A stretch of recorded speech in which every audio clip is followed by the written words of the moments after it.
इसे एक बार सरकारी अस्पताल ले जा, पता तो लगे सब ठीक है या नहीं। वैसे भी 1-2 दिन से ये पेट में दर्द बता रही है।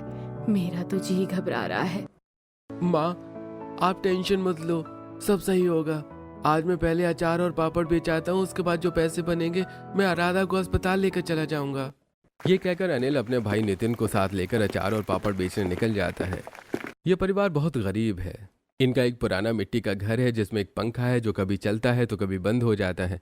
इनके पिता राजेश बुढ़ापे की वजह से अक्सर बीमार रहते हैं। बड़ी बहू राधा गर्भवती है, इसलिए घर का सारा कामकाज छोटी बहू कोमल संभालती है। तीनों सास बहू मिलकर अचार और पापड़ बनाती हैं जिससे घर का खर्च चलता है। ऐसे ही सुबह से दोपहर हो जाती है और अब अनिल और नितिन भी अचार पापड़ बेचकर घर लौट आते हैं। दोनों आकर चुपचाप बैठ जाते हैं। क्या हुआ तुम दोनों को? इतने गुमसुम क्यों हो? मम्मी, अचार और पापड़ ज्यादा नहीं बिका। अगर ऐसे ही चलता रहा तो हमारा गुजारा कैसे होगा? बेटा, सबका भगवान रखवाला है, कुछ न कुछ रास्ता निकल आएगा, तुम उदास मत हो। इतनी देर में कोमल सबके लिए खाना बना देती है। उसने घर में रखे दाल चावल ही पकाए थे। सब लोग साथ बैठकर खाना खाते हैं। खाने के बाद अनिल राधा को अस्पताल लेकर जाता है।